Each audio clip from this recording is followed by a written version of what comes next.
money, I've been driving around in my car, looking for some kind of open bar. It's gonna be alright, gonna be alright. Got no money, but I'll work it out with my charm. Having a good time, ain't doing no harm. It's gonna be alright, gonna be alright. Welcome to the Nerd in Motion. I am actually recording this video all over again because my stupid software, I pressed start virtual camera instead of start recording, and I'm so annoyed with myself.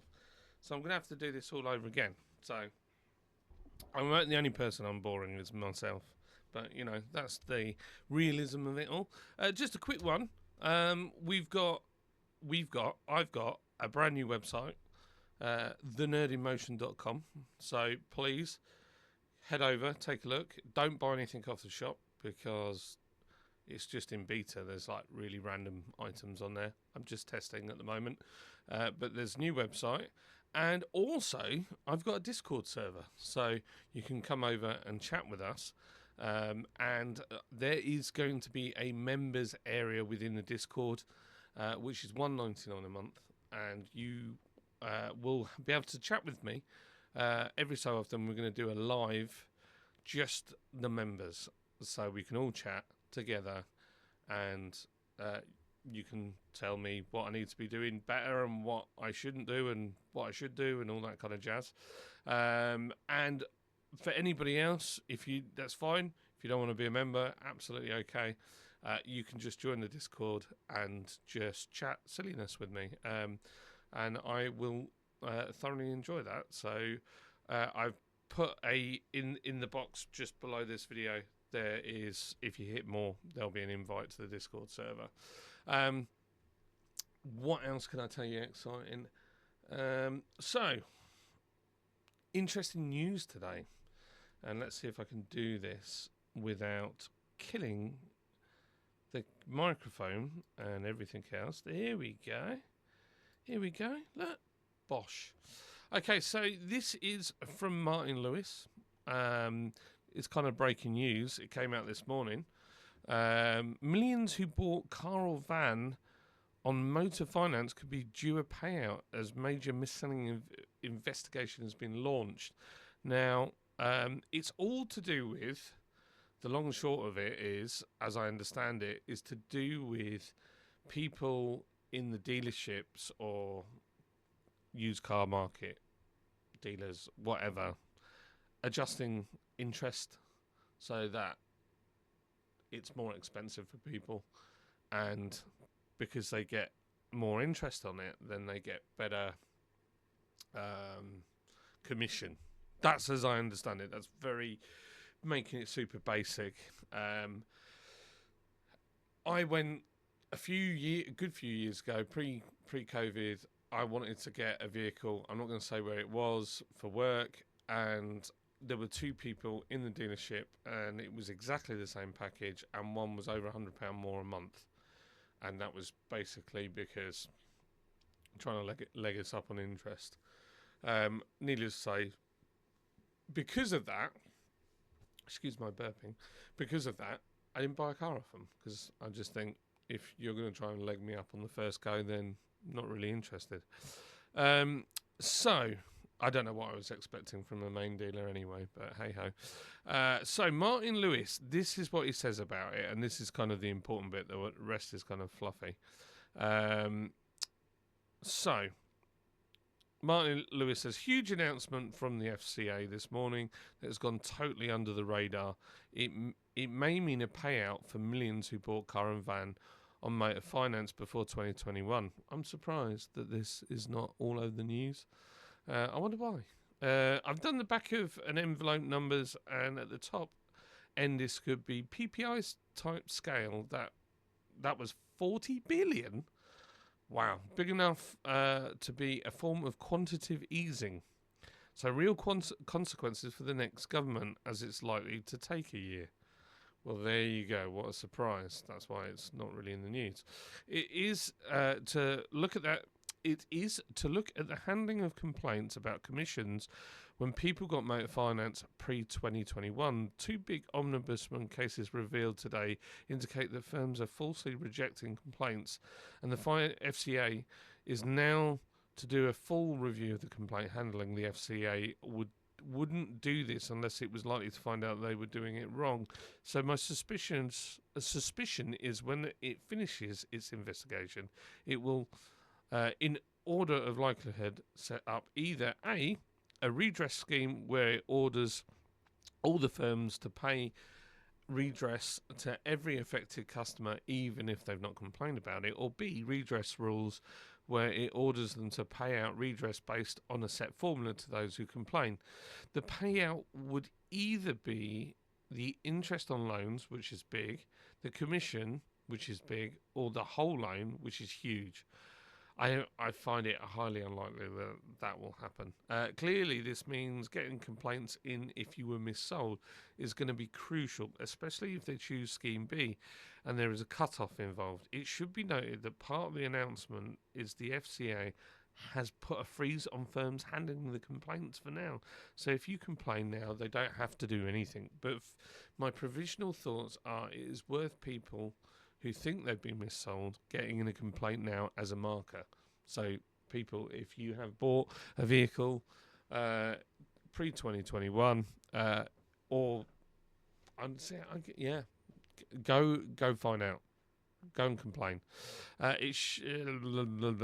So my team and I will be working on a full guide on how to do that, which we'll have out in the next couple of weeks to talk you through this step by step. Please watch this space and share with people who may be impacted. So I've shared it with you wonderful subscribers. So please, if you've had a car on finance, go check it out. I think what we'll do, I'm going to bookmark this sucker. We'll bookmark that and we'll keep an eye on it. And if there's any more information, I'll do another video for you guys. This was an interesting piece. It's an opinion by this chap here, Andy Palmer, and he's talking about the reports of the death of the internal combustion engine are wildly exaggerated, and he thinks that the internal combustion engine in partnership with e-fuels still has a big role to play if the application is right. He is 100% correct on this. 110%. Yes, that's what I've been saying all along. E-fuels, honestly, are probably in many ways a better solution than EVs. So I think go and check this piece out by Andy with the Auto Express magazine. When I was a kid, I used to collect all the Auto Express magazines. I did. And then I used to cut out the bits that I liked and put it in a big folder. Yep, there you go. That's how nerdy I was as a kid. But yeah, this could work. E-fuels. Richard Branson just flew his jet all the way to America on e-fuels. So yeah, go check that out. But yeah, I think that's really interesting. But then this is really cool. What a surprise. So Hertz is selling 20,000 EVs so it can buy more gas guzzlers. Now, I feel like, I've never heard of the Verge newspaper people, but the fact that they're saying gas guzzlers kind of makes me think they're a certain disposition. Hertz went from scaling back its electric vehicle ambitions to selling off its actual EVs in the span of 3 months.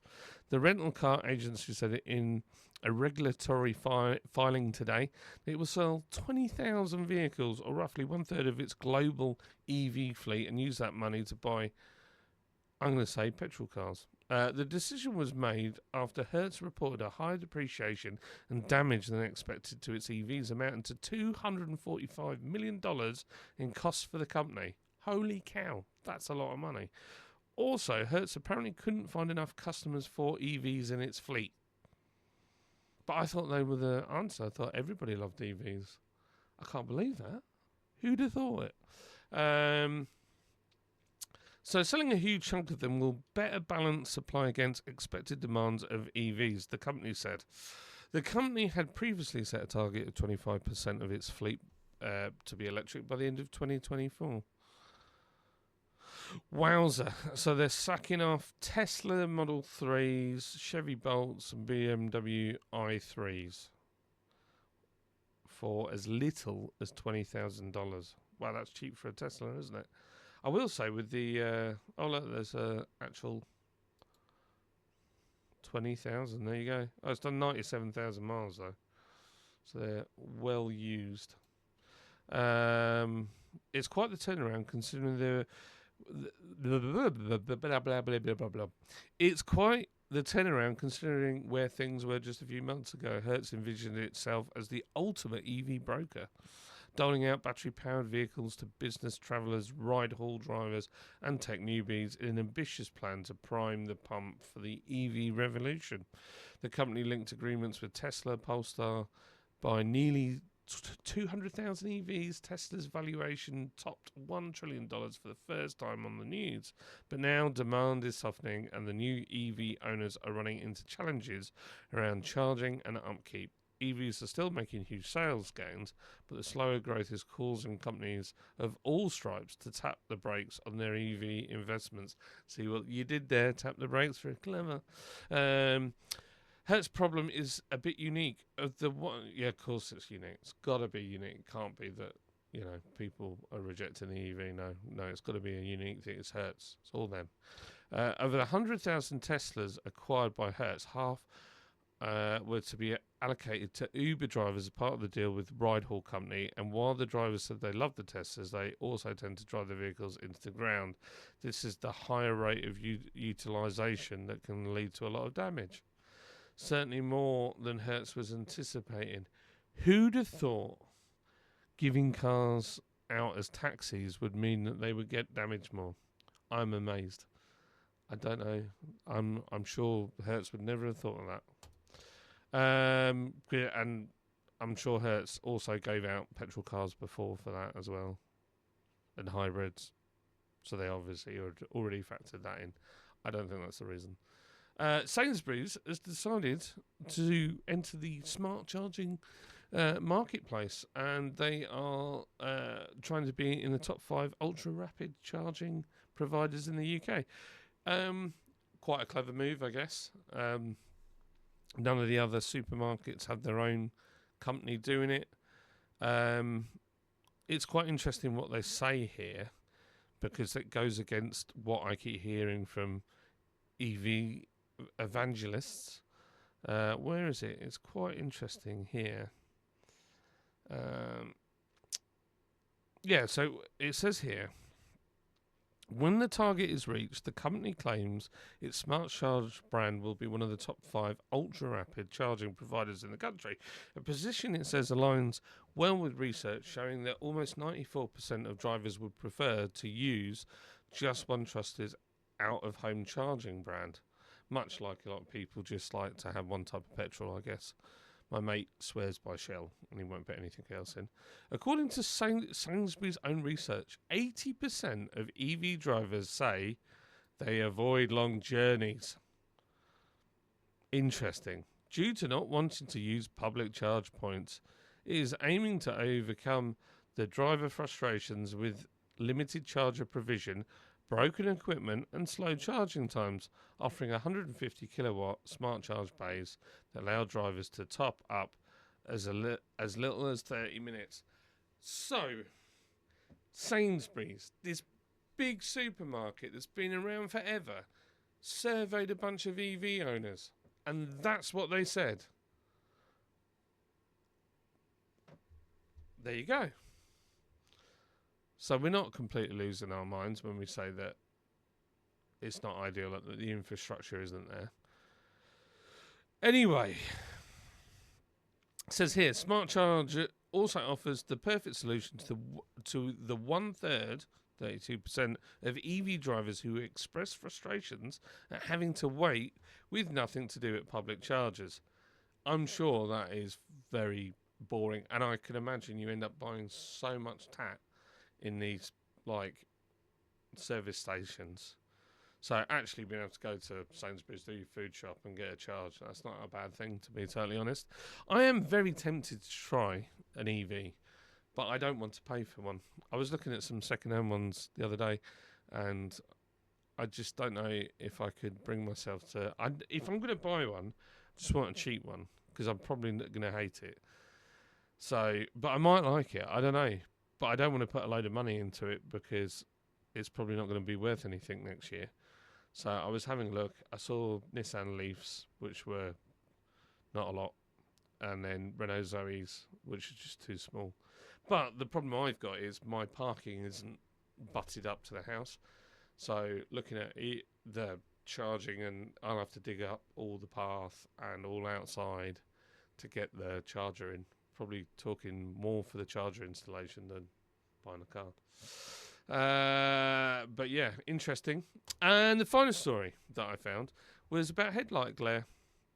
I'm just interested. The RAC calls for government action on headlight glare as 8 in 10 drivers are affected. And they say the problem is getting. It doesn't say anymore. The problem is getting. I think worse is probably what it was supposed to say just there. This is the interesting part. Where is it now?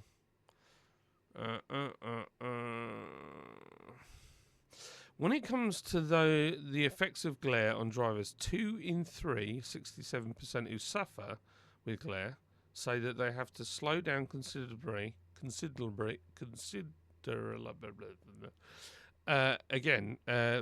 they can. I've murdered it. I've just murdered it. I am that guy that can make a paragraph into bullet points by accident. A lot of people basically have to slow down for a while. That it changes how they drive because they've been dazzled. Then it's this bit down here. Where is it now? No, that's not it. Where is it? This is the bit.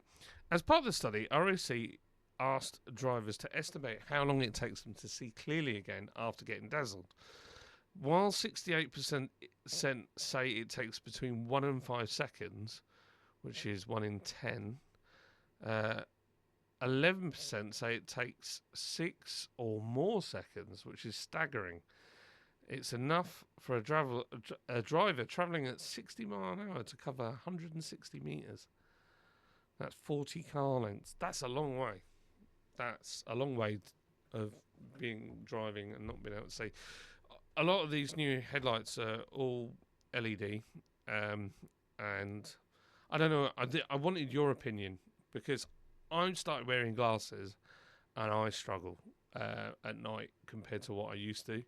Like, young me would have laughed and scoffed at this, but now I'm older, I've got glasses. I appreciate that there's glare now. So what do you guys think? Do you think this is a lot of old rubbish, or do you genuinely think that these headlights are a little bit iffy? Let me know. And let me just press this one. No, not that one. Oh, that's me twice. There we go. There you go. Ever the professional. I need some, like, one of them button things. Elgato jobby. Anyway, thank you for watching this video, and I hope you all have a wonderful weekend. I think I will hopefully get this out now. I did another video about Range Rovers, the fact that they've been catching some of the people stealing them. But it was a very lackluster and short video, so I probably won't put that out. But I am looking at doing a bunch of stuff. I've really gone down that wormhole of car theft. So please stay tuned, because I'm going to do some more stuff on it. I want to talk to the police. I would like to talk to a car thief, possibly. And I would like to talk to somebody like Thatcham and see what they're up to. So, if anything at all. So, yeah, lots going on. So, yeah, see you all later. Have a fantastic weekend. Hey now, honey, I've been driving around in my car, looking for some kind of open bar. It's gonna be alright, gonna be alright. Got no money, but I'll work it out with my charm. Having a good time, ain't doing no harm. It's gonna be alright, gonna be alright. Hey now, honey, I've been driving around in my car, looking for some kind of open bar. It's gonna be alright, gonna be alright.